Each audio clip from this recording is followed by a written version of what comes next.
Saya berharap Mr. Martijn bisa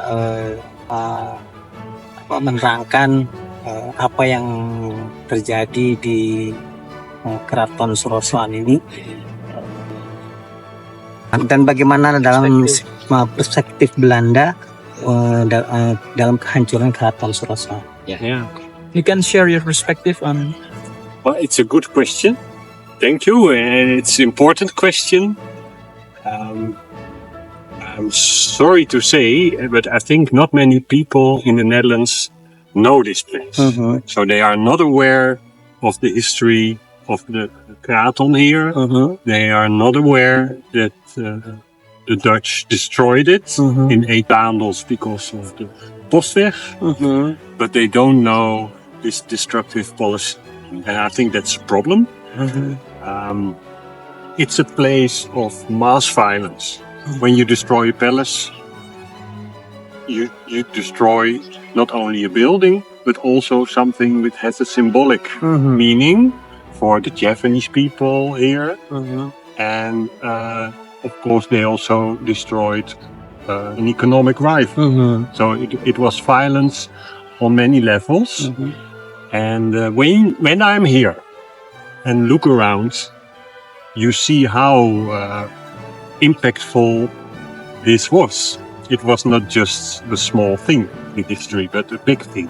So it's important that Dutch people are more aware, and our institute, together with Universiteit Groningen and UGM, for that reason, also started the research with Mas Fajri.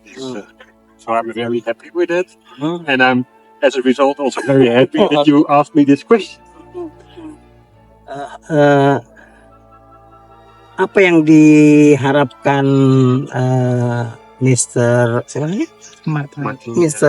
Martijn untuk Mas Fajri, karena disertasinya Mas Fajri itu kehancuran tentang Kesultanan Banten. What do you expect from my research? Yeah, in the future? well, the research of Fajri has a focus on text, but also a focus on objects and material, like a site, because he's an archaeologist, and because we study how the crown jewels, for example, from Banten went to Batavia, now Jakarta, and some went to the Netherlands. We hope that people become more aware of the history and also the way the Sultanate was taken off its religious symbolic power.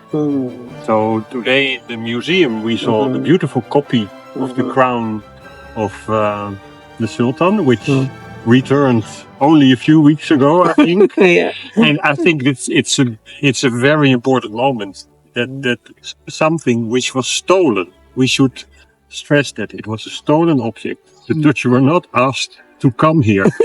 They just came here with their military, and took away the objects, and they're still there, but now there's a copy here, and I think that will be very impactful. So for me, the combination of history writing, archaeology, studying how heritage develops is very important to become aware of the violence, but also show the resilience of the local people.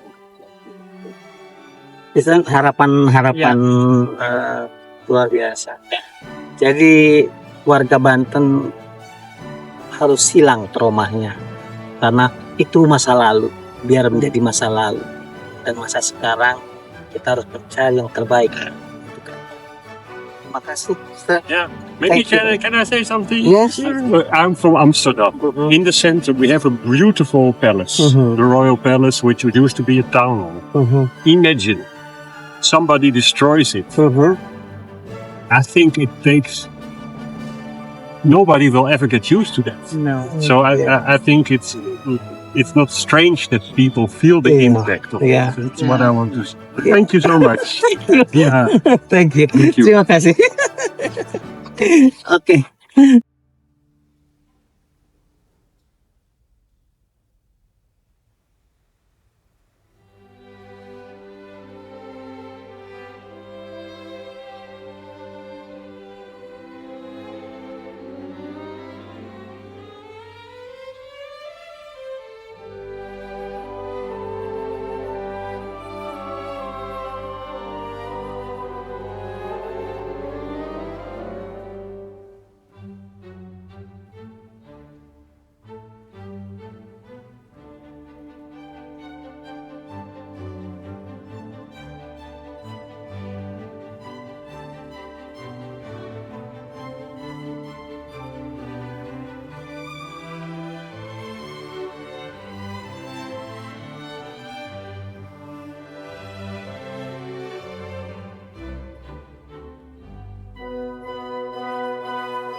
seconds the site, and the longer you're there, the more you see in the landscape.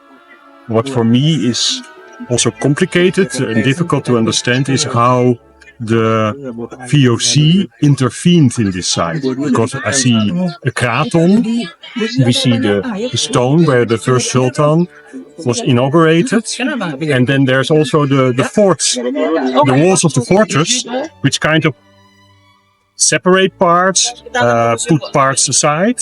So then you wonder about the position of the sultan who lived in the kraton, whereas it was at the same time a fortress, and how this related to VOC and local population. So I'm very confused, but I like being confused, and I will do a lot of homework to better understand the site.